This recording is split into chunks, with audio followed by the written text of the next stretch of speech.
हमारे पास शक्ति का बहुत बड़ा भंडार है। हम उस शक्ति का उपयोग करना सीखें। यदि शक्ति का उपयोग नहीं करेंगे तो शक्ति निष्क्रिय हो जाएगी।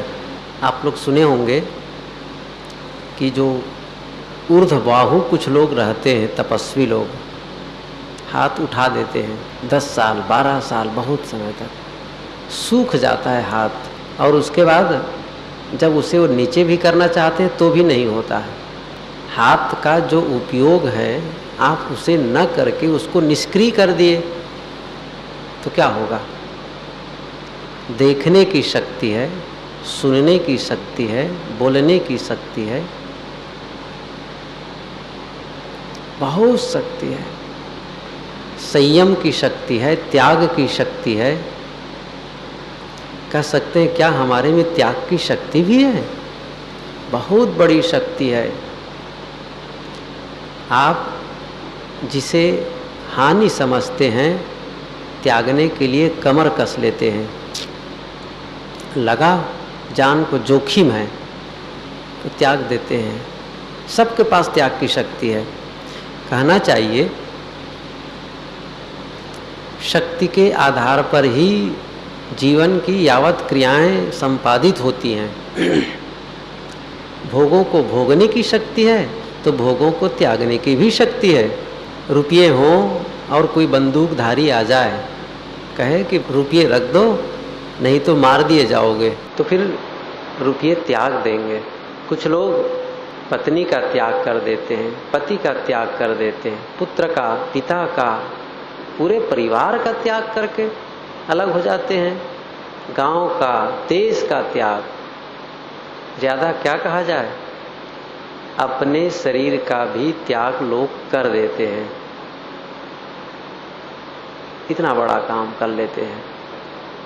बीड़ी तंबाकू का त्याग तो बहुत सरल है, लेकिन हम उसका सम्मान नहीं करते हैं शक्ति का, तो उसी में बिलखते रहते हैं। छोटी छोटी गंदी आदतों में ही उलझते रहते हैं। संकल्प विकल्प के त्याग की भी शक्ति है। विचारों को त्यागने की शक्ति है। हम बारंबार जो विचार करते हैं, मन में जो विचार कौंधते हैं, क्या उन विचारों को त्यागने की शक्ति है? बिल्कुल है। अच्छे विचार, बुरे विचार, जो आप पसंद करते हैं वही विचार आप रखें और दूसरे को त्याग सकते हैं। ये कठिन अवश्य लगता है क्योंकि अभ्यास नहीं है, कौंधता है बारंबार मन में। इसी को कहते हैं विवशता। गुरुदेव जी ने बीजक व्याख्या में एक जगह लिखा है, विवशता ही बंधन है। जिस विवश हो काम करने के लिए, माया है क्या? जो हरदम चढ़ा रहे, मन से न उतरे। सदगुरु कबीर ने उसकी परिभाषा दी है माया की। माया माया सब कहे, माया लखे न कोय। जो मन से उतरे नहीं, माया कहिए सोए। तो चढ़ा रहा है मन में, या राग द्वेष कलह, ये चढ़ा रहता है। उसको ढकेलते हैं, फिर भी आ जाता है, फिर आ जाता है। सदगुरु विशाल देव ने कहा है, नहीं चाहत जग याद करन हम, इंद्रिय मन लाय करत खबरो। गुरुदेव दयाल द्रवित गुरु हो। हे गुरुदेव, मैं नहीं चाहता हूं कि ये जगत की बातें, प्रापंचिक बातें याद आएं, लेकिन मैं क्या करूं? इंद्रिय मन लाय करत खबरो। ये इंद्रियां, ये मन ला करके जगत का संदेश देते हैं। इंद्रिय मन लाय करत खबरो, खबर संदेश, वहां का संदेश मेरे सामने लाकर उपस्थित कर देते हैं। बस मैं विचलित हो जाता हूं। संदेश न मिले, संबंध कटा रहा। एक दिन गुरुदेव जी कह रहे थे कि याद से ही दुनिया चित्रित होती है, यादगिरियों में ही सारे संबंध पिरोए हुए हैं। मन बारंबार याद कराता है। नदी के दो तटों को जोड़ने के लिए जैसे पुल होता है, वैसे ही जगत को आत्मा से जोड़ने वाला ये मन है, पुल है। और ध्यान है उसी पुल को खारिज करना। युद्ध होता है तो कई बार ये देखा जाता है कि दुश्मन इस पुल से हमारे ऊपर आक्रमण कर सकता है और संगीन मामला है, तो सरकार स्वयं पुल को तोड़ देती है ताकि दुश्मन ना आ सके। बस यही बात है। यहां मन को तोड़ने का मतलब उसको ध्वंस करना नहीं है, समाप्त करना नहीं है, बल्कि उसे शांत करना है। विश्राम, चुप रहो, बोलो मत, ऐसा। इतना श्रद्धा हुआ हो जाएगा,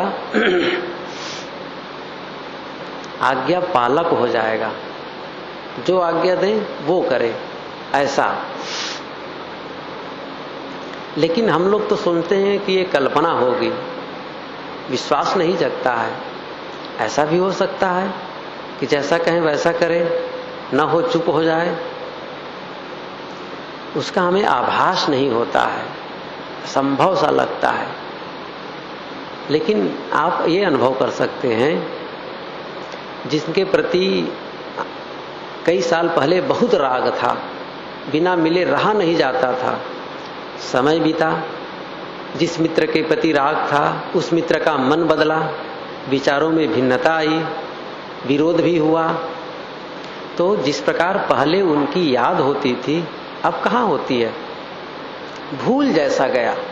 कभी छठे छमाही याद आई और गई, बड़ा न्यूट्रल हो जाता है मन, वो बांधता नहीं। जैसे किसी का दुश्मन मर गया हो और दुश्मन की याद आए तो भयभीत नहीं होगा, मर गया है, याद आई और गई, ऐसे ही है। मैं ये कह रहा था, हम सबके भीतर त्याग की बहुत बड़ी शक्ति है, संयम की शक्ति है, उसका उद्घाटन करें। और यदि उसका हम उपयोग नहीं करते हैं, त्याग से त्याग का बल नहीं बढ़ाते हैं, तो फिर वो निष्क्रिय हो जाएगा। मैं सुबह के ही सत्र में कहा था कि गुरुदेव जी की वो पंक्ति, त्याग से ही त्याग का बल बढ़ सकेगा और जो करे शुरुआत वह ही चढ़ सकेगा। त्याग से ही त्याग का बल बढ़ता है। भोग से मन और बलवान होता है और त्याग से मनोबल क्षीण होता है, आत्मशक्ति का संवर्धन होता है। भीतर एक बार अभी कहीं आप त्याग किए तो आपको लगेगा, ओफ, मैं त्याग किया हूं, कल आज भी त्याग कर सकता हूं। ये त्याग की शक्ति बढ़ती है। जैसे लोग कई दोषों से लिप्त हैं, शराब भी पीता है, गांजा भी पी लेता है, बीड़ी भी पी लेता है और कुछ कर लेता है, तो शुरुआत करता है छोटी आदत से, मतलब छोटे दोष से। बीड़ी छोड़ दिया, उनको विश्वास नहीं होता था बीड़ी छोड़ दें, छोटे छोटे दोषों को छोड़ना शुरू करता है। मान लो बीड़ी छोड़ दिया तो उसके अंदर शक्ति आ जाएगी कि मैं त्याग कर सकता हूं। त्याग दिया, फिर गांजा छोड़ा, शराब छोड़ा, ऐसे ही। और एक बार भी वो त्याग देता है, एक दिन भर नहीं पिया तो भी उसके मन में होता है, ओह, मैं कल त्यागा हूं, आज भी त्याग सकता हूं। ऐसे ही ब्रह्मचर्य के विषय में एक बार भी आप कहीं जीत गए उसको तो आपके मन में बल आ जाएगा और ये शक्ति आ जाएगी कि कल मैंने छोड़ा है, आज भी छोड़ सकता हूं। ये ताकत। और वही धीरे धीरे धीरे धीरे शक्ति का इतना विकास हो जाता है कि आदमी बड़ा सहज हो जाता है उस समय। इस संदर्भ में वो उदाहरण याद आता है, इंदौर की बात है, अखबार में छपा था बहुत पहले। एक आदमी, वो बड़ा सा भैंसा को उठा लेता था और उसे रोज उठाकर तालाब ले जाकर धोकर लाता था, नहलाकर। लोगों ने पूछा कि ये आपसे भी अधिक वजनदार ये है, आप कैसे उठा लेते हैं, उसका कारण क्या है? उन्होंने कहा कि ये तो मैं बहुत नहीं जानता हूं, लेकिन इतना अवश्य है, जब ये जिस दिन पैदा हुआ है उसी दिन से उसको उठाना शुरू किया, और थोड़ा और बड़ा हुआ तो इसको उठाता था, ले जाता था, तालाब में धोके ले आता था। रोज उठाता रहा, रोज। जब बड़ा हुआ तो मैं सोचता कल तो उठाया था, फिर उठा ले, कल ही तो उठाया था। और यह क्रम लंबा समय बीता। बस जब उठाने लगता तो सोचता था कल तो उठाया था, फिर उठा लेता था। ऐसा करते करते ये बड़ा हो गया और मुझे आभास ही नहीं होता कि मैं कोई वजन चीज उठा रहा हूं, बस सहज उठा लेता हूं। कहां से आ गई ताकत? उसके मन में हुआ कि कल मैंने त्याग किया है या कल उठाया है, उसी प्रकार से आज भी उठाऊंगा।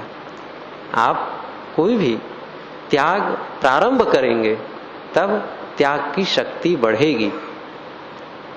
त्याग से ही त्याग का बल बढ़ सकेगा, और जो करे शुरुआत वह ही बढ़ सकेगा या चढ़ सकेगा। शुरुआत करे तब तो। मौन रहने की शक्ति सबके भीतर है। मौन नहीं रह सकते हैं, कौन सी आफत है? रह सकते हैं, आप ठान लें। नहीं बोलना है। जब आप किसी से झगड़ा हो जाता है तो उनसे नहीं बोलते हैं, चुप। बहुत बोलते थे, झगड़ा हुआ नहीं बोले, त्याग दिए ना, मौन रह गए। इन माताओं को मौन के लिए कहा जाता है तो असंभव सा लगता है कि मौन कभी रह पाएंगी कि नहीं। विभिन्न ध्यान शिविरों में रहना होता है, साधक लोग तो बहुत लोग रह लेते हैं, लेकिन इन लोगों को दिखाई भी नहीं पड़ती है कि कोई पूरा पूरा मौन पालन करती हो। बड़ा कठिन लगता है कि ये मौन रहे, दिन भर कुछ न कुछ समय समय से बोलती ही रहती हैं। वो दो बच्चे थे, आपस में चर्चा कर रहे थे, मेरी माँ तो इतनी विदुषी है, किसी भी विषय पर वो घंटों बोल सकती है। दूसरे ने कहा बस इतनी सी बात, मेरी माँ तो ऐसी है जो बिना किसी विषय के भी दिन भर बोलती रहती है। वही बात है, सब बोलना ही बड़ा, मौन रहना ही कठिन है। लेकिन मौन कब रहती है बताऊं? आप लोग भी जानते होंगे। एक तो नींद के समय, और दूसरा जब नाराज हो जाती है तब। गुस्सा के समय मौन, तब समझ लो कि कोई बात है, बिल्कुल नहीं बोलेगी। तो भाई वो सकारात्मक नहीं है। आवश्यकता हो वहां मौन। मैं तो इसलिए कह रहा था कि मौन रहने की शक्ति है, विकारों को त्यागने की शक्ति है, संयम की शक्ति है, अथाह भंडार है हमारे भीतर। उसका संवर्धन करें। यदि उसका विकास नहीं करेंगे, उसका हम प्रयोग नहीं करेंगे शक्ति का, तो शक्ति हमारे भीतर सूख जाएगी। एक आदमी था, एक गाय थी उसके यहां, दूध देती थी, रोज 1 किलो दूध देती थी। 1 महीने बाद घर में शादी थी। आदमी ने सोचा 1 महीने बाद घर में शादी है और ये दूध 1 किलो देती है, मेहमान आएंगे तो बहुत दूध की आवश्यकता है, आज से ही मैं दूध दूहना बंद कर देता हूं। शादी के दिन पूरा 30 किलो दूध दूह लूंगा। बंद कर दिया दूध दूहना। अब शादी का समय आ गया, पूरा महीना बीता, बड़ा सा पात्र लेकर गया। अब 30 लीटर दूध आज निकलेगा, प्रतिदिन 1 लीटर, तो 30 दिन में 30 लीटर। गणित तो बढ़िया लगा। और गया दूध दूहने के लिए, बड़ा सा पात्र, दूध की एक धार भी नहीं निकली, एक बूंद भी नहीं निकला। आप सब समझ सकते हैं क्यों। सूख गया दूध। रोज निकालते तो रोज 1 किलो दूध मिल जाता। यही बात है, आप शक्ति का उपयोग नहीं करेंगे, त्याग की शक्ति आपके भीतर है, आप त्यागना प्रारंभ नहीं करेंगे तो उसका विकास कैसे होगा। इसलिए जो भीतर संकल्प विकल्प आते हैं, विचारों का प्रवाह चलता है, तो घबराना नहीं है, हम उसका त्याग कर सकते हैं। गलत का त्याग कर सकते हैं। जिस दिन समझेंगे कि ये हमारे लिए अहितकर है, त्याग शुरू हो जाएगा। अचानक नहीं होता। ये बात सही है कि ज्ञान होते ही कोई ऊंचाई पर नहीं उड़ जाता है, क्रम क्रम होता है। सदगुरु विशाल देव ने कहा है कि आसक्ति निर्मूल को पुनि पुनि मनन विचार, बारंबार मनन चिंतन करना पड़ता है, तब सनय सनय आगे बढ़े लकी परिणाम अजय, ऐसा उन्होंने कहा है। सनय सनय, धीरे धीरे धीरे धीरे, एक एक रत्ती रत्ती आगे बढ़ते बढ़ते ही सफलता मिलेगी। कोई अचानक ऊंचाई पर नहीं चढ़ जाता है। इसलिए सभी साधक विकारों को, विचारों को, जो गलत संकल्प हैं उसको त्यागने का यदि ठान लें तो निश्चित है त्याग सकते हैं। कोई हरेला न बने, हतोत्साहित न हो, कमजोर न माने। जब दूसरे लोग कल्याण कर सकते हैं हम भी कर सकते हैं, वे मन रोक सकते हैं तो हम भी कर सकते हैं। संसार में लोग प्रतिस्पर्धा करते हैं। संसार में किसी के भवन को देखकर, किसी की गाड़ी को देखकर मन में होता है मैं भी भवन बनाऊंगा, मैं भी गाड़ी खरीदूंगा, मैं भी ऐसा सूट सिलवाऊंगा, ये करूंगा। लेकिन ठीक है, उस पर मुझे कुछ ज्यादा कहना नहीं है। लेकिन यहां भी जहां आप देखते हैं आपसे बढ़िया स्वभाव का है, मौन रहता है, कम बोलता है, मीठा बोलता है, क्षमा करता है, दया करता है, उसके साथ प्रतिस्पर्धा करिए। हमारे भीतर क्रोध की शक्ति है तो क्षमा की भी शक्ति है, हिंसा की शक्ति है तो अहिंसा की भी शक्ति है। सब कुछ है, सब भीतर है, शुभाशुभ सारे विचार हैं। अब आप किसका उद्घाटन करना चाहते हैं और किसका शमन करना चाहते हैं, आपके ऊपर है। हम सब अच्छे विचारों का संवर्धन करें, गलत विचारों का शमन करें। साधना का क्रम यही है, इसी क्रम से ऊपर उठा जा सकता है। इसलिए मैंने एक दिन कहा था कि कम से कम अशुभ संकल्प ना आए, एक सफलता है। अहितकारी अमंगलकारी संकल्प ना आए, एक सफलता है। अच्छे विचारों में मन रमता रहे, धीरे धीरे धीरे धीरे एक ऐसी शक्ति आएगी कि उन अच्छे विचारों को भी हम छोड़ सकेंगे। क्यों? बुरे विचारों को त्यागने से एक शक्ति आ गई है। हमें हिम्मत हो गया है कि हम बुरे विचारों को त्याग सकते हैं, तो फिर अच्छे विचारों को भी त्याग पाएंगे। इसलिए भीतर जो त्याग की शक्ति है उसका उद्घाटन करें। सभी साधक स्थिर आसन से बैठे, ध्यान के पोजीशन में आए। शरीर से भी ध्यान का पोजीशन होता है, तन से एक निश्चित आसन में बैठें, स्थिर बैठें, आंखें बंद हों, सिधाई में बैठें, सिर झुकाकर न बैठें। और जो विचार आए उनका दृष्टा बने, साक्षी बने। यदि फिर से हम भूल गए, फिर से हम प्रवाह में बह रहे हैं, तो फिर लौट आएं।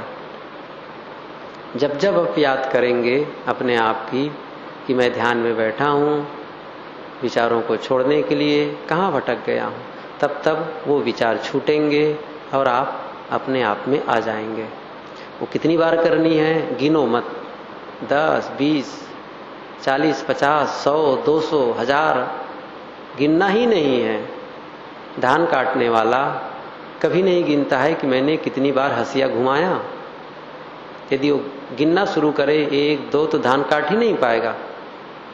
रास्ता चलने वाला कदम गिनना शुरू करे 1, 2, 3 तब चल ही नहीं पाएगा। कदम नहीं गिनता है, बस चलते जाता है, चलते जाता है। हल चलाने वाला नहीं गिनता है कितनी फेरा लगाया, बस घूमते जाता है, जोतते जाता है, चलाते चलाते बड़ा सा बड़ा खेत जोत के खत्म कर देता है।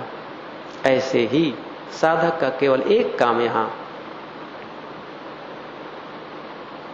अप्रयत्न के लिए प्रयत्न, विश्राम के लिए परिश्रम। अद्भुत है। चलना है रुकने के लिए, बस में बैठना है उतरने के लिए। यहाँ बैठकर परिश्रम कर रहे हैं विश्राम के लिए, और ऐसा विश्राम जिसके बाद कोई काम बचता ही नहीं, पूरा कृत कार्य जिसे कहते हैं। यस्त्वात्मरतिरेव स्यादात्म तृप्तस्य मानवा आत्मन्यो च संतुष्टस्य तस्य कार्यम न विद्यते। जो आत्मा में स्थित है, यस्त्वात्मरतिरेव, आत्मा में रति करता है, प्रेम करता है, स्थित होता है। स्यादात्म तृप्तस्य मानवा, और अपने आप में वो तृप्त है। आत्मन्यो च संतुष्टस्य, और उसमें संतुष्ट है। तस्य कार्यम न विद्यते, उसके लिए कोई काम बाकी नहीं बचता है, पूर्ण काम। संसार का काम कभी पूरा नहीं होगा, अधूरा बना रहेगा। इतना बड़ा आश्रम बना है, फिर भी निर्माण कार्य चल रहा है। अगले साल आप आएंगे तो फिर कुछ बनेगा, फिर आएंगे फिर बनेगा। आपके बच्चे आएंगे तो भी देखेंगे आश्रम में कुछ बन बिगड़ रहा है। अब बच्चे नहीं, 10 पीढ़ी के बाद भी कोई आएगा तो भी देखेगा कुछ बन रहा है, कुछ बिगड़ रहा है। संसार काम कभी पूरा नहीं होता है। यदि संसार में रहकर कोई पूरा काम करना है तो वह है आत्मविश्राम। इसके बाद तस्य कार्यम न विद्यते, कोई काम बाकी नहीं रहता है। इसलिए संसार की याद करके उससे संतुष्टि चाहते हैं, वो क्षणिक है, दुखप्रद है, छूटने वाला है। आत्मा से, आत्मा में प्रेम हो गया, क्या पूछना है। और कब होगा? जब विराग भाव बढ़ेगा। वैराग जितना बढ़ेगा उतना ही हम आत्मा के नजदीक होंगे।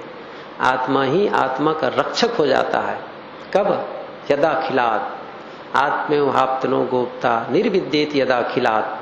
अखिल से जब वैराग हो जाता है, कुछ नहीं चाहिए, किसी की न याद करनी है, न किसी से मिलना है, न पूछना है, न जाना है, न आना है।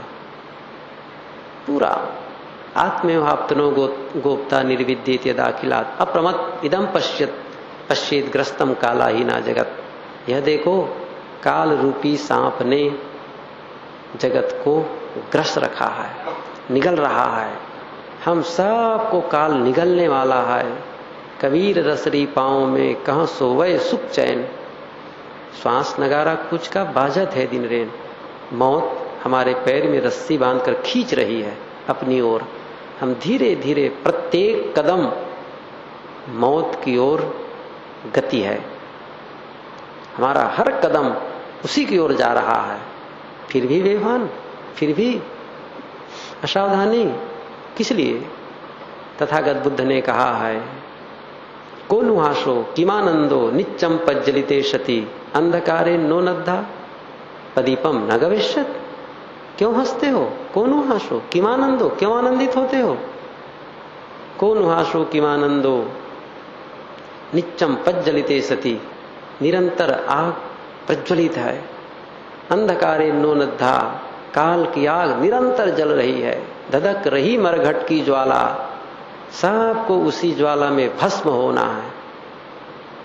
इसलिए अंधकार से ढके हो और दीपक की खोज नहीं करते हो, प्रकाश नहीं खोज रहे हो। अज्ञान अंधकार में डूबे हैं, मोह नींद में सोए हैं। अब जगने का अवसर है। अज्ञान के बादल को छाटना है, घूंघट का पट खोलना है, तब पीयू मिलेगा। घूंघट का पट खोल रेतों को पीयू मिलेगा। ये पीयू, ये परमात्मा बाहर नहीं, आपका स्वरूप, अपना स्वरूप है, हमारा अस्तित्व है। वो कब होगा? जब अविद्या का पर्दा, विचारों का पर्दा हटेगा। मैंने एक दिन कहा था, मोक्ष पाना नहीं है, बल्कि आत्मा का अनावरण करना है। साधना अनावरण करने की ही प्रक्रिया है। बार बार आवरण आ जाता है। विचार एक आवरण है। इस आवरण को हटाते रहना, बारंबार हटाते रहना। जैसे तालाब के ऊपर काई, हटाते रहो, हटाते रहो, हटाते रहो, पूरा हटाकर साफ, तब आत्मा साक्षात्कार। इसलिए समय भले लगेगा, चाहे 10 दिन लगे, 10 साल लगे, 100 साल लगे, 100 जन्म लगे, यही पथ है, यही रास्ता है, यही प्रक्रिया है। इसी रास्ते से हम वहां पहुंच सकते हैं जिसकी अभिलाषा है। इसके पहले विश्राम नहीं करना है। लक्ष्य तक पहुंचे बिना अय पथिक विश्राम कैसा।